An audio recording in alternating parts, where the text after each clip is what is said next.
اللہ الرحمن الرحیم الحمد للہ رب العالمین والصلاة والسلام علی اشرف الانبیاء والمرسلین نبینا محمد بن عبداللہ وعلی آلہ واصحابہ الغر المیامین ومن تبعهم بإحسان إلى يوم الدین اما بعد باب الوضوء عن ابی ہریرہ رضی اللہ تعالی عنہ عن ابی ہریرہ رضی اللہ تعالی عنہ قال انه قال عن ابي هريره رضي الله تعالى عنه عن رسول الله صلى الله عليه وسلم انه قال لولا ان اشق على امتي لامرتهم بالسواك مع كل وضوء. بلوغ المرام من ادلۃ الاحکام کے باب الوضو سے آج کا ہم آغاز کرتے ہیں. وضو کا بیان. باب الوضو کا مطلب کیا ہے؟ وضو کا بیان. اچھا، وضو کیا ہے؟ وضو جو لفظ ہے وہ وضاعتن سے بنا. کس سے؟ وضاعتن، جس کے معنی کیا ہوتے ہیں؟ چمکنا، روشن ہونا. تو وضو کے ذریعے آدمی کے اعضائے وضو جو ہیں وہ صاف ہوتے ہیں، دھلتے ہیں، چمکدار ہوتے ہیں. ایک وہ چمک ہے جو ہمیں سامنے نظر آتی ہے، اور ایک وہ چمک ہے جو قیامت کے دن اللہ تعالیٰ سب کو دکھائے گا. اللہ کے رسول صلی اللہ علیہ وسلم کا فرمان ہے ان امتی یاتون یوم القیامت غرا محجلین من آثار الوضوء، کہ میری امت کے لوگ قیامت کے دن وضو کے اعضاء کے چمکتے ہوئے اعضاء وضو کے ساتھ آئیں گے قیامت کے دن، اور میں ان کو ان چمکتے ہوئے اعضاء کے ساتھ پہچانوں گا. تو ظاہر ہے یہ چہرے انہی کے چمکیں گے کہ جو وضو کرنے والے ہوں گے. ٹھیک ہے نا؟ تو وضو کا لفظ معنی کیا ہو گیا؟ چمکنا. تو یہ اگر وضو کہا جائے واو کے زبر کے ساتھ، واو کے زبر کے ساتھ ہم کہیں وضو، تو وضو کے معنی ہوتے ہیں منہ دھونے کے لیے، وضو کرنے کے لیے جو پانی استعمال کیا جاتا ہے اسے وضو کہا جاتا ہے. اور واو کے پیش کے ساتھ وضو کہیں تو وضو وہ فعل ہے کہ جس کے ذریعے ہم اپنی طہارت حاصل کرتے ہیں. تو فرق سمجھ گئے آپ وضو اور وضو میں؟ تو وضو پانی کو کہتے ہیں، وہ پانی کے اس کے ذریعے وضو کیا جائے، اور وضو کہتے ہیں اس عمل کو کہ جس کے ذریعے ہم طہارت حاصل کرتے ہیں. ٹھیک ہے جی. تو اس باب کی جو پہلی روایت ہے وہ سیدنا ابو ہریرہ رضی اللہ تعالی عنہ سے ہے.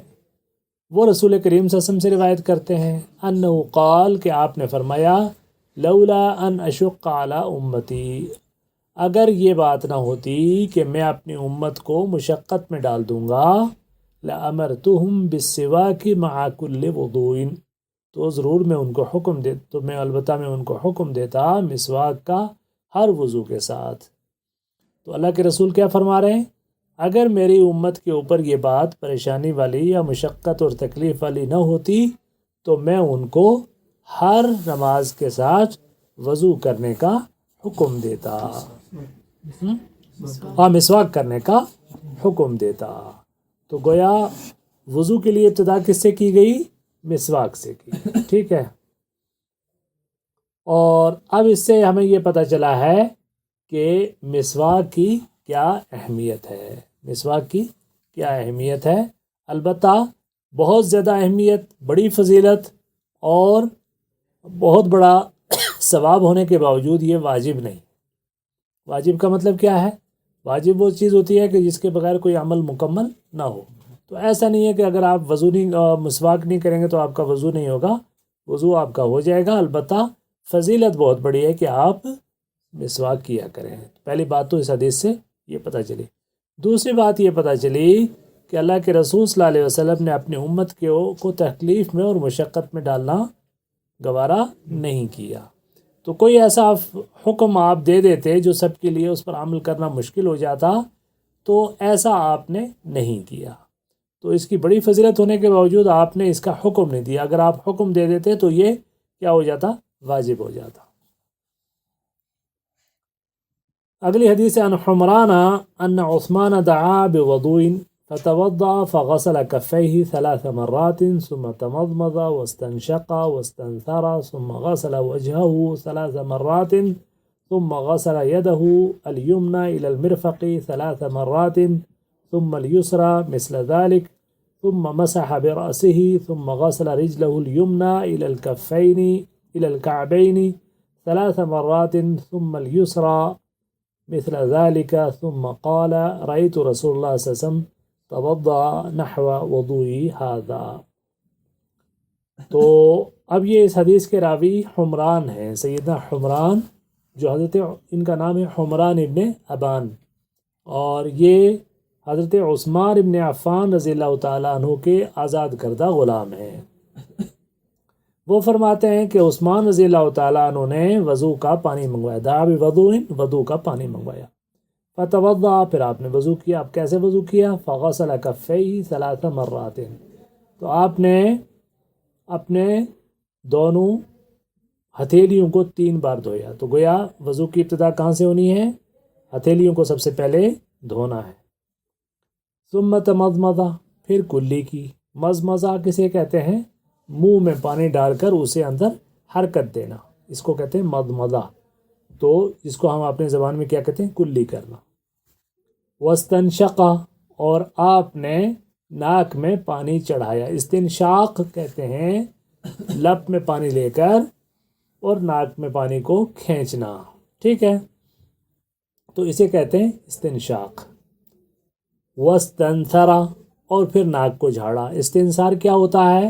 ناک میں جو پانی یا جو بھی آلائش ہے اس کو جھاڑنا. ثم غسل وجهه 3 مرات، پھر آپ نے اپنے چہرے کو دھویا 3 بار. ثم غسل يده اليمنى الى المرفق 3 مرات، پھر آپ نے اپنے دائنے ہاتھ کو دھویا کونی تک. الا میں کونی شامل ہے، مطلب یہ نہیں کہ صرف کونی نہیں بلکہ کونی کو شامل کر کے کونی تک دھویا. مرفق کس کو کہتے ہیں؟ کونی. ثم الیسریٰ مثل ذلک، پھر داہنی کو بھی اسی طریقے سے. تو یمنا کس کو کہتے ہیں؟ داہنی کو، اور یسریٰ کس کو کہتے ہیں؟ بائیں کو. اچھا. ثم مسح براسہ، پھر آپ نے اپنے چہرے کا، اپنے سر کا مسح کیا. ثم غسل رجلہ الیمنی الی الکعبین 3 مرات، پھر آپ نے اپنے دائیں رجل کس کو کہتے ہیں؟ پاؤں کو، دائیں پاؤں کو دھویا ٹخنوں تک. کعبین میں ٹخنوں تک 3 مرات 3 بار. ثم الیسریٰ مثل ذلک، پھر اسی طریقے سے بائیں پاؤں کو بھی اسی طرح دھویا. ثم قال، پھر فرمایا رأیت رسول اللہ صلی اللہ علیہ وسلم توضأ نحو وضوئی ھذا، میں نے دیکھا اللہ کے رسول صلی اللہ علیہ وسلم کو کہ آپ نے وضو کیا میرے وضو کی طرح. آپ نے وضو کیا میرے وضو، یعنی میں نے ویسا ہی وضو کیا جیسے میں نے اللہ کے رسول صلی اللہ علیہ وسلم کو وضو کرتے ہوئے دیکھا ہے. ٹھیک ہے نا جی. تو یہ ایک تفصیلی پورے جو سٹیجز ہیں کس چیز کے، کہ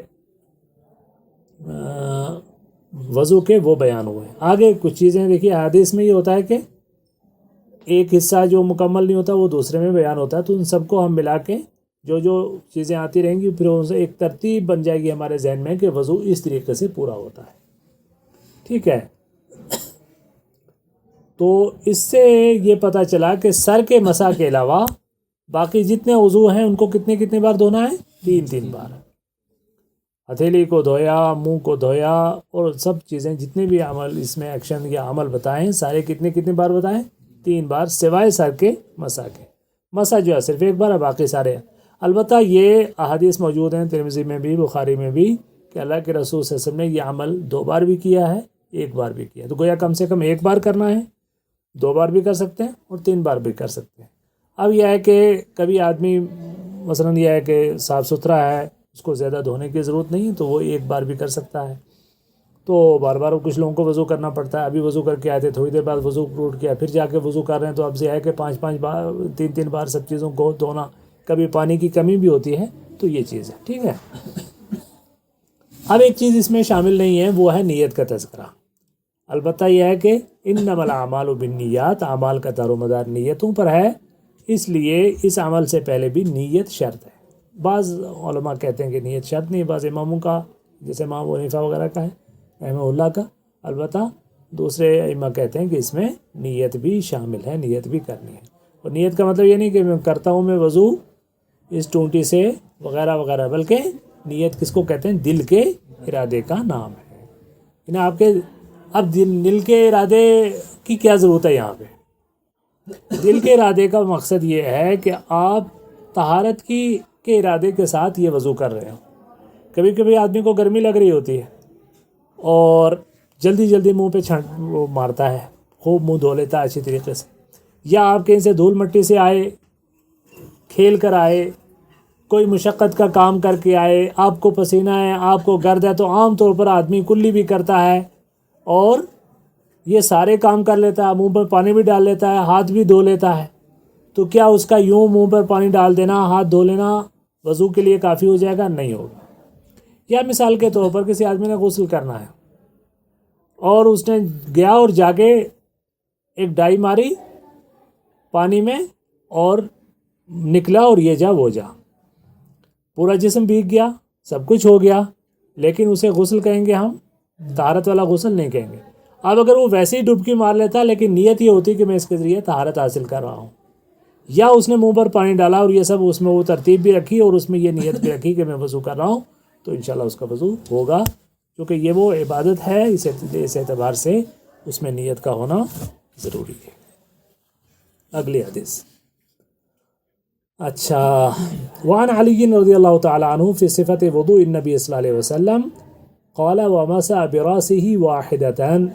اور حضرت علی رضی اللہ تعالیٰ عنہ سے روایت ہے کہ جو رسول کریم صلی اللہ علیہ وسلم کے وضو کی صفت بیان کرتے ہوئے فرما رہے تھے وَمَسَحَ بِرَأْسِهِ وَاحِدَةً، اور آپ نے اپنے سر کا ایک بار مسح کیا. گویا اس حدیث میں اور وضاحت ہوگی کہ اللہ کے رسول صلی اللہ علیہ وسلم نے جو سر کا مسح کیا تھا ایک ہی بار کیا تھا. ٹھیک ہے.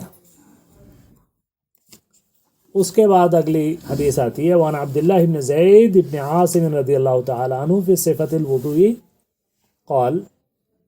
حضرت عبداللہ ابن زید، اب عبداللہ ابن زید دو ہیں، ایک عبداللہ ابن زید ابن عبد ربہ ہیں اور یہ ہے عبداللہ ابن زید ابن عاصم. وہ روایت کرتے ہیں رسول کریم صلی اللہ علیہ وسلم کی صفت، وضو کی صفت کو بیان کرتے ہوئے وَمَسَحَ رسول اللہ صلی اللہ علیہ وسلم بِرَأْسِهِ، اور رسول اللہ صلی اللہ علیہ وسلم نے اپنے سر کا مسح کیا. فَأَقْبَلَ بِيَدَيْهِ وَأَدْبَرَ، پس آپ دونوں ہاتھوں کو آگے سے پیچھے کی طرف لے گئے اور پھر وَأَدْبَرَ، اور پیچھے سے آگے لے گئے. کیسے مطلب؟ ہاتھوں کو اس طریقے سے آپ پیچھے لے گئے اور گدی سے پھر اس کو ہاتھ کو واپس لے کر آئے. ٹھیک ہے. اور وہ ادخل ثم اچھا وبدا من مقدم رأسه حتى ذهب بهما الى وفي لفظ لهما. یہ متفق علیہ یہ روایت ہے، بخاری اور مسلم کی ہے، اور اسی کی روایت دوسری روایت کے الفاظ کیا ہیں؟ بدا بمقدم رأسه، شروع کیا اپنے سر کے سامنے والے حصے سے، مقدم ہے سر سامنے والے یعنی پیشانی سے. ٹھیک ہے. حتی ذهب بهما الى قفاه، یہاں تک کہ وہ لے گئے اپنے ہاتھوں کو اپنی گدی تک. قفا میں گدی. ٹھیک ہے. ثم ردهما الى المكان الذي بدا منه، پھر ان دونوں ہاتھوں کو لوٹایا اپنے اس مکان تک جہاں سے شروع کیا تھا، گویا پیشانی تک پہنچا دیا. اب اگر اگلی حدیث میں اور واضح ہوتی ہے. ٹھیک ہے. وہ کیا ہے؟ اب یہ ہے کہ سر کا پورا سر کا مسح واجب ہے یا کچھ حصہ ہے. تو رسول کریم صلی اللہ علیہ وسلم سے ہم نے وضو سیکھنا ہے تو آپ کی تو یہی ترتیب تھی جو آپ نے کر کے دکھائی. البتہ خواتین کے لیے اجازت ہے کہ وہ دوپٹے کے اندر سے صرف اپنے سر کے ابتدائی حصے کا مسح کر سکتی ہیں. البتہ مردوں کے لیے باضابطہ پورے ہاتھ کا پورے سر کا مسح ضروری ہے. ٹھیک ہے جی. وعن عبداللہ ابن عمر رضی اللہ تعالیٰ عنہ، روایت ہے سیدنا عبداللہ ابن عمر رضی اللہ تعالیٰ عنہ سے فی صفت الوضوء، رسول کریم صلی اللہ علیہ وسلم کے وضو کی صفت کے سلسلے میں قال، وہ فرماتے ہیں ثم مسح برأسه، پھر آپ نے مسح کیا اپنے سر کا، وادخل اصبعیہ السباحتین فی اذنیہ، اور داخل کیا اپنے سباحہ یعنی شہادت کی انگلوں کو اپنے دونوں کانوں میں، ومسح بابہامہ ظاہر اذنیہ، اور اپنے انگوٹھوں سے اپنے کانوں کے ظاہر حصے کو اس کے اوپر ہاتھ پھیرا. اب ترتیب کیا ہوگی؟ یہ جو ہے آپ کا یہ انگلیاں ہیں نا، آپ نے یوں کیا، آپ آگے تک لے گئے، پھر آپ نے وہاں سے واپس یہاں لے آئے، پھر آپ نے کیا کرنا ہے، یہ آپ کی یہ 2 انگلیاں اختیار کرنی ہے۔ یہ آپ کی سباحہ ہوتی ہے، اس کو سبابہ بھی کہتے ہیں، سباحہ بھی کہتے ہیں، اس کو ابہام کہتے ہیں، انگوٹھے کو ابہام کہتے ہیں، ٹھیک ہے، سباحہ ابہام۔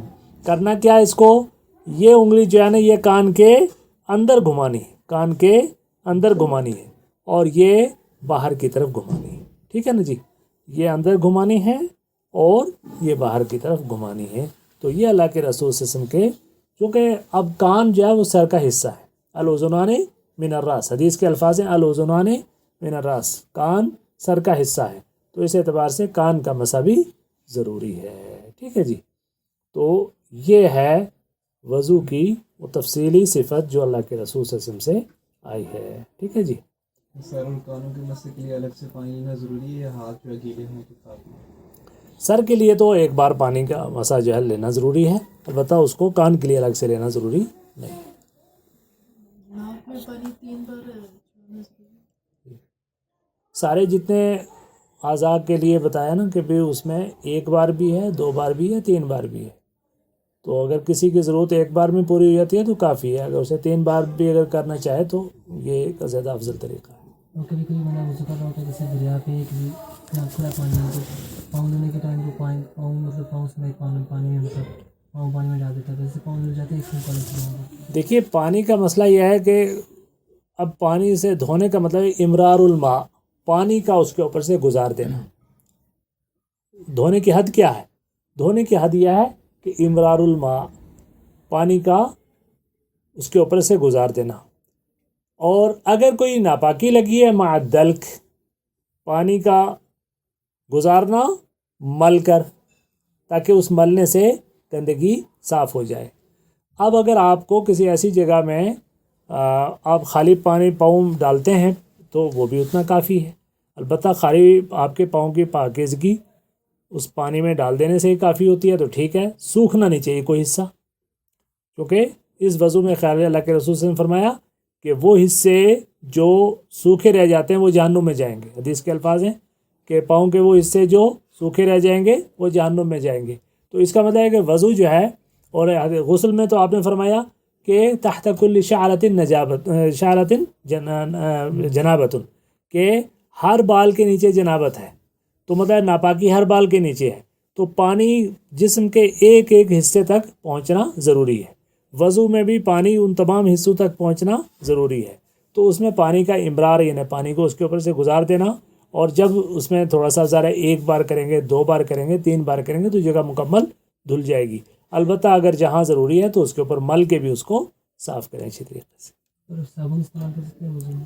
ہاں بالکل کر سکتے ہیں، کوئی حرج نہیں ہے، البتہ یہ ہے کہ اس میں ایک حدیث میں ہے کہ اللہ کے رسول صلی اللہ علیہ وسلم نے اس کیفیت کو اپنی نافرمانی قرار دیا ہے کہ کوئی آدمی وضو میں زیادہ مبالغہ کرے، مطلب کیا ہے کہ 3 بار میں دھل جانا چاہیے، وہ 7 بار دہو رہا ہے، تو حضور نے فرمایا کہ یہ تو اس نے ابو القاسم کی نے میری نافرمانی کی۔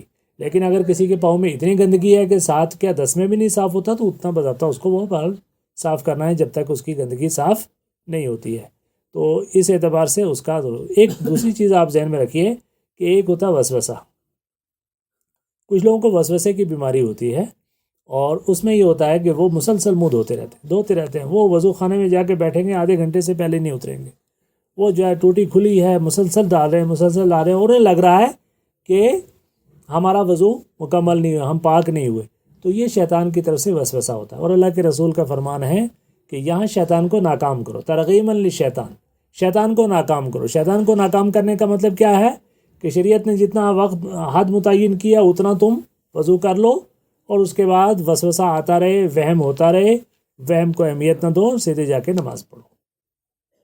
اس کے بارے میں جو داڑھی ہے، ہاں داڑھی میں کبھی کبھی جو ہے فی الحال کرنے کے باوجود جو ہے مطلب یہ کبھی کبھی لگتا ہے کیا پتہ پانی پہنچا کہ نہیں، اب پانی پہنچنا دیکھیے، خلال جب کا مطلب کیا ہوتا ہے، خلال کا ہوتا ہے گیلا ہاتھ سے، اور اگر کسی کی داڑھی باریک ہے یا جس کی داڑھی جو ہے وہاں اس کو خلال کرنے کی ضرورت نہیں، خالی اس کا پانی کا پھیر دینا کافی ہے، اور وہ داڑھی جو گھنی ہے اس میں خلال کر لینا ضروری ہے، اور خلال کر لینے میں یہ ہے کہ انگلی کو، گیلی انگلی کو اچھی طریقے سے اس میں کر لیں. اب یہ نہیں ضروری کہ حرارت بال کے نیچے پانی جائے، یہ خلال کا مطلب یہ نہیں ہے. اس لیے اس میں ایک لطیفہ امام اوزاعی رحمہ اللہ کا، امام اوزاعی بہت کبھی کبھی مزاح میں جواب دے دیا کرتے تھے. ایک آدمی نے آپ ہی کی طرح پوچھا کہ خلال میں مجھے یقین نہیں ہوتا کہ بالوں کی تہ تک پانی گیا ہے کہ نہیں گیا ہے. فرمانے لگے پھر رات کو اس کو پانی میں بھگو دیا کرو، رات کو پانی میں بھگو دیا کرو، پھر تمہیں یقین ہو جائے گا کہ تمہاری داڑھی میں پانی چلا گیا. سبحانک اللہم و بحمدک نشہد ان لا